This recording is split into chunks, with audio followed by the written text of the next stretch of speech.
You're listening to an archived Cabral Concept podcast. After listening to this show, check out the most up-to-date podcasts available at stephencabral.com/podcasts or search directly on iTunes. And now, welcome to the Cabral Concept, where board-certified naturopath and integrative health practitioner Dr. Stephen Cabral shares how he was diagnosed at the age of 17 with a life-altering illness and given no hope for recovery. It was only after studying and traveling all over the world did he discover how to combine ancient Ayurvedic healing practices with state-of-the-art naturopathic and functional medicine to fully rebalance the body and re-energize it with life. It's time to discover how to get well, lose weight, and finally feel alive again. And now, here's your host, Dr. Stephen Cabral. So excited to be here with you today on our first house call of the weekend. Today, I'm actually in my Life Harmony Business Detox retreat. So as you're listening to this, I will actually be giving a private seminar tucked away in the woods of Essex, Massachusetts at a beautiful, beautiful cabin-like resort. I don't know if we'd call it a resort, but it's over 30 acres of wildlife preserve right near the ocean. Absolutely beautiful. And what we're going to be doing is diving deep into creating the life that each one of us desires, which of course is different from person to person. And what we're going to do is really look at all of the things that affect us in life and just kind of drain us of energy, right? All of the toxins that we get from the environment, but also the emotional part of it. All the things that cause us overwhelm and anxiety. So really looking forward to this retreat this weekend. We have so many amazing people coming in, and I couldn't be happier. I'm really excited about doing more of these in the future. None planned as of yet, but always stay tuned. Go to stephencabral.com and just kind of sign up for any of the newsletter slots, and you'll find out when the next one may be coming up, maybe even this fall. We'll see. All right, but we have many, many great questions. So on the Cabral HouseCall, I always look forward each and every weekend to be able to answer, to try to give back to our community as much as possible. And I talk about this more on this upcoming Motivation and Mindset Monday. So stay tuned for this coming Monday's show, where I'm going to be going into, a lot of this idea of getting away from ourselves, right? Really, like, we can get so wrapped up in who we are that we oftentimes become overwhelmed and anxious and just in always looking inward. So on Monday's show, we're going to talk about how we can go outward and really how that can transform your life. But without further ado, I would like to get into your questions, our community's questions that cover all things, like the entire realm of wellness, weight loss, anti-aging, questions about health coaching, questions about career development in the health coaching space, of better relationship harmony, all of those things. That is true traditional naturopathy. And again, I love naturopathic medicine, and I love all of the universities that are teaching the future NDs of the world right now. I really do. But what they don't really go into, which, is too bad, but that's just kind of the way that we are as a medical system, is looking always at the pathology and looking at always the disease, which again is great. But what if the dis-ease comes a lot from the emotional side of it, right? Don't we have to work on that as well? Like, if someone's digestion isn't because of candida or SIBO or Crohn's, colitis, IBS. All of those things, of course, are from a deeper level of imbalance. But what if it's actually from stress? What if the reason they feel bloated is because their digestive system's so weak because they're not bringing enough hydrochloric acid, there's not enough peristaltic movement in the intestines, so they're constipated, right? Or they have loose stool because of their stress. Well, what do we do? Do we just give them supplements? Like, do we just give them more herbs? No, I don't think that's the answer, right?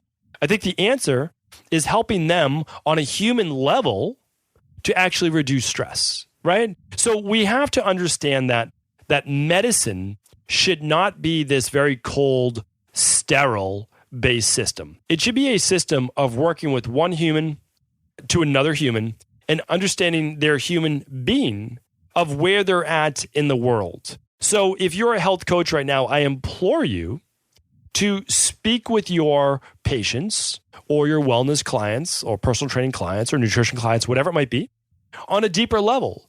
And that doesn't have to start right from the beginning. But what I would like you to do is begin to ask them, begin to delve a little bit deeper, and always let them know, just say, hey, you don't have to answer anything you don't feel comfortable with. But what I want to know is I want to get to know you on just a little deeper level so they can help you to the best of my ability. And that's what I do. And I always pull back if I see it becoming maybe a little bit too uncomfortable. And then I move back for the areas they feel more comfortable. And again, like, I'm already getting a sense just at their comfort level. So anyway, just a little aside. And I just think that we need more great health coaches and health practitioners and integrative doctors out there, integrative practitioners. So just really amazed with where this field is going. And I hope to play a bigger role in that in the future with being able to help more health coaches out there. So, all right, let's get into our first question. It is from Josh. Josh writes in, I want to know the ingredients in the detox protocol.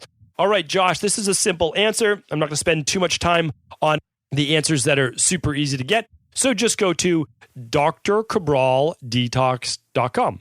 DRCABRAL.com. So did I do that right? DRCABRALDETOX.com. drcabraldetox.com. All you have to do is scroll to the bottom of that page. It literally tells you exactly what we do for our detox because I give the information out freely. And at the bottom, just click on the ingredient label and you'll be able to see it's the Daily Nutritional Support Shake. So it's a vegan, non-GMO, hypoallergenic, no corn, no nuts, no soy, no dairy, none of the things that are common allergens, no gluten. That's the basis. And then there's something called the FM Detox, and that stands for Functional Medicine Detox. And that helps you produce more of the phase 2 nutrients that your liver needs to really remove those harmful intermediary, what's become a fat-soluble to a water-soluble metabolite. And then there's the AYU, so the IU Detox, which is short for Ayurvedic Detox. And those are all the herbs that the body could use as well that help the intestines as well as reduce inflammation. So all of those are in there, and you're welcome to read. I mean, there's over 70 different ingredients, so I'll let you read those for yourself. But it's all vegan-based, and it's super easy to use. We've had tens of thousands of people do it, and really with incredible results. We never ask for success stories, but people post success stories on Instagram and CabralSupportGroup.com, which is a free Facebook group, all the time. And I read, and comment on every single one because I love reading them. It's absolutely amazing. All right, Denise is up next. I was wondering if the parasite test you offer is good at finding farm-type parasites. I've been around farm animals all my life, and I've had 2 parasite tests that found nothing. I know my gut is still bloating, causing discomfort. I could be bacterial overgrowth, but I don't know how to tell if that's the problem. Do you have any thoughts on how to figure out the problem? Love your podcast. Thanks for all the great advice, Denise. All right, this question came in February 12th. I know it's May 3rd, so that's all of February, all of March, all of April. Wow, that's terrible. I feel bad. It's about 10 weeks since you wrote in your question. Keep in mind, if you want same day to next day answers, ask those at CabralSupportGroup.com. If you ever need my answer, well, then you can write them here in the podcast, StephenCabral.com/ask Cabral. I will answer those, but remember, they're always answered in the order they come in. So what does that mean? Well, as more and more people ask questions, the more I have to answer on the weekend, which I'm happy to do, but they just get pushed further back. So just, again, keep that in mind.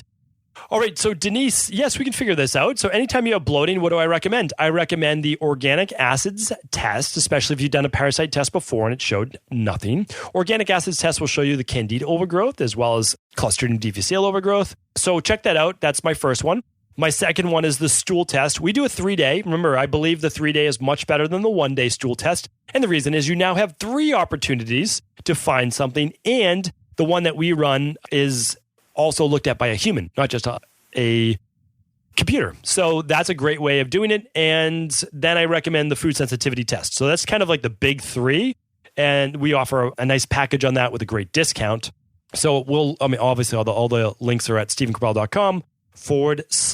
And today's show is 820. So StephenCabral.com/820. You can read everyone's questions there, and then you can all see all of the links to labs and gadgets and technology and books and anything else I may recommend on today's show. So that's the big 3 for gut-based issues. It's organic acids test, it's stool test, and then the food sensitivity tests. For you, I'd recommend those in that exact order if you can't afford all 3. And what is the stool test? Well, let me tell you exactly what it tests for. So it tests for actually ova and parasites such as protozoa, flatworms, and roundworms. It tests for Cryptosporidium parvum, Entamoeba histolytica, Giardia, and other bacteria, fungi, yeast, blood, Clostridium difficile, H. pylori, and colitis toxins A and B. So, it tests for quite a bit. Right now, it's my favorite stool test. I always tell people that my favorite supplements and my favorite lab tests may change in the future. But always when I say it, like let's say I pick a different stool test in the future. Well, we'll link to that, and that's what I'll offer. I don't have any allegiance to any of these labs. I don't have any stock in any of these labs. I don't have any equity in any of these labs, and I never will. The labs are not something I ever want to run. I bring you the labs, and the difference with running it through us is that I read every single person's lab result that orders through the store at stephencabral.com/store, soon to be a brand new website, which it will forward to. I won't unveil that quite yet, but it will come in about 30 days. Super exciting, at least for me. Well, so that's the difference is you order the lab through us. I read every single lab that comes my way, and I give recommendations on that lab. I literally have 4 calls a week with my health coaches reviewing everyone's lab that they'll be speaking with you. So I give recommendations and they speak with you for a half hour for each individual lab or an hour if you run multiple labs. So, it's pretty straightforward. And yes, it's a great test, and it would test for some of the things that you would pick up from farm animals and water and those types of things. So hopefully that answered your question. All right. Next up is John. John's asking, hi, I'm hoping to get in contact with Dr. Cabral. My name is John, and I serve as the general manager for American Aquafire. All right, this actually is a customer support question. John, I apologize, and that's too bad that you're writing in Ask Cabral. On that page, it really does say on that page, this is not for customer support. It's only for me to answer questions on the house call. So, John, I apologize. You wrote in on February 9th, and we would have not got back to you. Again, my apologies, but this is only for people looking to get their questions answered on the house call. Sorry. All right, Gene's up next. Gene's asking, hey, I heard Dr. Cabral on a podcast and realized he may be one of the few people who could solve the last puzzle in my blood glucose puzzle. Does Dr. Cabral do online consulting? What is his hourly rate? Thanks for any thoughts, Gene. Okay, Gene, we will, again, this is customer support. We will link up how to apply to the practice. My highest recommendation right now, apply to the practice, but also say that you're open to working with one of my health coaches. But again, I'm always happy to work with you. My wait list is somewhere around 2 months or so right now. But again, I'd be happy to work with you. But you can get in within the next couple of weeks with one of my health coaches. And remember, when you work with one of my health coaches, they ask me any questions they may have. All of your lab results that you run, if you run any labs, obviously through us, I review those and give my recommendations as well. So you get the same exact service, obviously just different person. And yes, we can help with regulating. Again, we don't diagnose or treat disease, right? That's not what a natural health practice does. But we can look at what are the underlying root causes of the blood glucose. And we can certainly work with you on that, since we work with many people with type 1, type 2 diabetes, or even hypoglycemia caused by adrenal-based issues. All right. So we'll link up the application link. But again, that's just right at stephencabral.com/store under consulting as well. All right. Jordan's up next. Jordan's asking, hi, Dr. Cabral. I recently took an adrenal stress test. Everything came back normal except for total salivary secretory IgA, which came back high. Do you know what this could be a sign of? Or are there any follow-up tests you think I should run to see if anything to be concerned about? Thanks. Okay, so one of the reasons, John, this is typical for secretory IgA, is that it's a first-line immune-based defense. All right, so there are multiple reasons why you might find high secretory IgA. So as we're thinking about why you may have high secretory IgA, we have to understand that, and I've spoken about this before, everything from your nasal passages all the way down your throat into your stomach and all throughout your 28 feet or so of intestinal or gut-based tract, it's lined with mucus for a reason. The mucus is supposed to be there. Not overproduction of mucus. I used to have a massive overproduction of mucus. And the reason is that your body is, one, trying to coat the surface so that acids and certain waste is not going to literally burn a hole like through your stomach, but also that your body's bringing more immune cells, more immunoglobulins to the area of infection. So if you're producing a lot of mucus, one of the issues is this, okay? And if you're producing high secretory IgA, your body is bringing more immune cells. So secretory IgA is an immunoglobulin, just like we test for immunoglobulin G, IgG, on a food sensitivity test, is that your body is fighting. So high secretory IgA, your body's fighting environmental allergies or leaky gut-based issues, parasites, candida, yeast, molds, toxins, food sensitivities, viruses, anything as a first line of defense. So I would recommend running an organic acids test, a food sensitivity test, and potentially a stool test. Definitely the organic acids test. If you already eat pretty cleanly, you're not worried about gluten and dairy and eggs and those types of things, I would test those if you want. Always eat those foods a couple days first and then test yourself. Or you could not do that and you could do the stool test as well and look for parasites and those types of things. So hopefully that's helpful, but that is one of the main reasons why secretory IgA would come back. And that's why, sometimes too, the first lab test you run doesn't give you the answers you're looking for, but in a sense it does. Meaning like, okay, you might have normal cortisol and testosterone and DHEA and estrogen, progesterone, but now you found this secretory IgA. So remember, it's all a puzzle. I look at myself as more of a detective, like, oh, okay, secretory IgA is high. Now, let me look at why would that be high? Food sensitivities, fungi, yeast, food sensitivities, environmental sensitivities, and then I can say, okay, let's test this, this, and this. And then, because again, you can always figure it out. You just have to keep going deep. All right, Daniel is up next. You are amazing. The knowledge of health, nutrition, fitness, and mindset provided to us on the Cabral Concept is outstanding. I first heard your interview on Renegade Radio podcast, and I resonated with much of your ideas and principles of balanced life. Thank you, Daniel. I appreciate that. After finishing the 21-day detox, I would like to continue with the daily all-in-one shake, but I have a question regarding the influence of antioxidants consumed post-workout and on muscle adaptation, particularly muscle growth. Health is most important when it comes to performance and aesthetics. I would like to build more muscle as I'm slightly underweight. After being overweight as a teenager, losing both muscle and fat with too much cardio-focused training, got down to 160 at 6'6". I still have some stubborn belly fat to address. Was wondering about post-antioxidant consumption, blunts the muscle growth stimulation. My training sessions, weights or high-intensity interval training are first thing in the morning, and my breakfast is also a post-workout shake.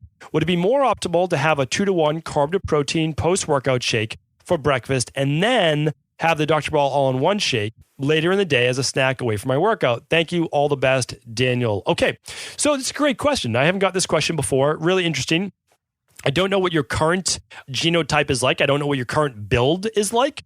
So hard for me to exactly say, but I would like to be able to answer this from the best of my ability. Stubborn belly fat is most likely a higher cortisol stress or blood sugar dysregulation issue, or it could be inflammation based on food sensitivities. So if you lost a lot of that stomach fat while you were doing the Dr. Ball detox, or you saw that significantly flatten, and then you started to add back in some of the foods that aren't on the Dr. Cabral detox, well, it could be a food sensitivity. Remember the story I've given before in the Cabral Concept? I was lean. I was a natural bodybuilder trying to really lean out, but I still had this little bit of fat, like the circle around my belly button, like all around, like say like 2 inches in all directions around my belly button. And the rest of my body, was like 7% body fat, somewhere around there. And I still had this, what it was for me was a dairy sensitivity even to whey protein. So even though a lot of us believe the quality and the benefits of whey protein, if you have a sensitivity to it, you have a sensitivity to it. So what I found was eliminating whey protein. And again, you can do a food sensitivity test for this. You can actually have your whey protein for a couple of days and then do a food sensitivity test. So again, once I got rid of whey protein, within a week, it was 1 week, my stomach was completely flat. No bloating, no little pooch around it at all. And that was it. That's all I needed to do because it wasn't body fat. It was inflammation. It was water retention in that area. Okay, so here's the deal. Post-workout antioxidants, not a bad point to bring up. There's a little bit of back and forth on that. So here's the deal. You need antioxidants post-workout because what happens is you've created a massive amount of oxidation just from the increased oxygen, carbon dioxide output, the inflammation caused in the body. So you need antioxidants. You need to squelch some of that free radical damage. However, do you necessarily want that within an hour or so of your workout? Maybe not. But if you're looking for body transformation benefits in general, for a lot of people, like unless you're a hard gainer, for most people, I tell them to wait an hour after their workout. So like they cool down, they do some stretching after their workout, some foam rolling, they hit the shower or they walk home, they're relaxed, and then they have their shake. And then I think that's totally fine. Like I think that's completely fine. And that's what I do. And my shake has fruit in it. Now remember, fruit, super high in antioxidants, right? That's where we're having it. Our greens, high in antioxidants. So that's why we can't get away from it. Yes, the daily nutritional support shake that I formulate for Equilibrium Nutrition is high in antioxidants on purpose. Like that's a reason. And that's to squelch free radical damage. That's to help with the aging process. And that's to help with reduction of inflammation. So I would always say, do what you feel is more comfortable. I'd be totally fine with you doing like a hemp protein shake or something like that in the morning. And the Dr. Ball daily nutritional support in the afternoon, I would think that's totally fine. But remember, if you're doing healthy whole food, such as vegetables and such as fruit, even low glycemic berries, super high in antioxidants, right? So you're not really getting away from it. So that's kind of my question to you. I know it's not the perfect answer. If you're a hard gainer, a 2-to-1, 3-to-1, or 4-to-1 shake from carb to protein is certainly best post-workout. And then if I've talked about this before, the best post-workout. So just look at my post-workout nutrition. So go to StephenCabral.com/podcasts and try to go there and look up the post-workout nutrition, because I talk about the 4-to-1, 3-to-1, 2-to-1, or 1-to-1 carb to protein shake if you're someone that's trying to lose body fat versus gain weight. Okay. So hopefully, Daniel, that question was helpful. Thank you so much. And thanks for tuning into that episode with Jason Ferrugia. He's an amazing guy. And I actually just finished my second interview recording when I was out on the West Coast with my book tour. And I love meeting with Jason. He's a brilliant guy and doing some great work. And he's been doing great work for 20 years. So he's been in it for quite some time. All right, let's go to the next question from Jordan. This will be our last one for the day. Jordan's asking, Dr. Cabral, thank you for the Jalawata recommendation. I live in Boston and I've been going to the Boston Clearwater Mineral Spring in Linfield and filling up with glass jugs to get my own water. But now I will get the Jalawater. My question is, it seems that the Jalawater comes in plastic water bottles. What is your opinion on this? I've heard some people say some kinds of plastics are fine and others say all plastics are bad. What do you think? Am I fine drinking from the Jala plastic bottles? Thanks. All right, Jordan, this is actually pretty easy to answer because Jala actually will deliver glass water bottles. So that's kind of one of the cool things about the company, Jala. If you want to see my podcast review on Jala water, as well as just artisan aquifers in general, because I gave you a link on that website on how to find your own location for natural spring water. So literally just go to StephenCabral.com/podcasts and either type in spring water or type in Jala, and you'll find that podcast I did on natural spring water that also comes from artisan aquifers and how that can be an amazing source of water. So they deliver glass water bottles, I believe the 3-gallon jugs. And here's the other cool thing is that a lot of other people do it as well, meaning like you can find other locations that may do it. I like that they're local. I think that they're doing great things. And the other thing is this, is that, so I've been reading a lot on this research. Plastic water bottles, and again, most of them are now BPA free. And the reason they're BPA free is that we had that whole scare in that, right? But it's still plastic. Here's the deal. It seems that if they are not heated, exposed to direct sunlight outside, that those plastics are not going to leak into the water as much as we once suspected. So, is it better to drink from glass? Absolutely. If you have to drink from plastic water bottles, you want to make sure that it hasn't been heated. And one of the best ways is that those are delivered in cardboard boxes, that they're not exposed to those high temperatures, and they're not exposed to direct sunlight. Okay, so one of the things that I've noticed as well is some companies, when I'm drinking the water, I don't want to I hate talking negatively about companies, so I'm not going to do that. But I had a company and I tasted their water. They wanted me to potentially review their brand. And if it's phenomenal, then I'm happy to review it. But if it's not phenomenal, then you will never hear about it. In this company, you will never hear about it. And the reason is this. I could actually taste the plastic. It tasted off. It tasted a little plasticky, which means for me, it's either how it was stored in the warehouse, too high a temperature, or how it was packed, or it was exposed to too high temperature or sunlight along the way. And so, of course, I can't recommend that. But you'll get to know, like you'll taste these waters and they're going to be a little bit more pure tasting. But even on a previous podcast, I recommended the Mountain Valley water. Those can come in a glass jar, even delivered in a glass jar. I know it's a lot more expensive for delivery because of how much glass weighs, right? It's so heavy.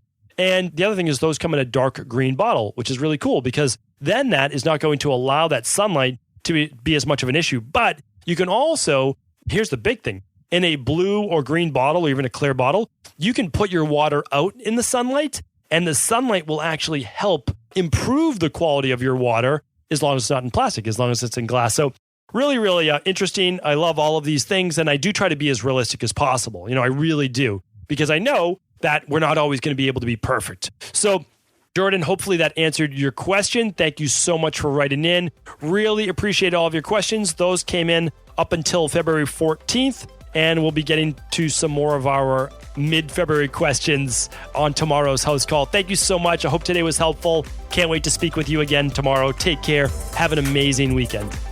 Ever wonder what the best sauna, blue blockers, sleep trackers, wake lights, salt lamps, or other health gadgets are? Or what about the top non-toxic mattresses, sheets, soaps, bath products, toothpaste, and cookware? Or would you like to know the cleanest choices for hemp parts, meal delivery services, supplements, and much more? I personally curated, researched, and now created a resource page of all of my top picks that continues to grow each week. These are the exact products I use in my own life, with my family, in my private practice, and they're the ones I trust. To find out all of my up-to-date recommendations and all the details, simply head on over to stephencabral.com/resources.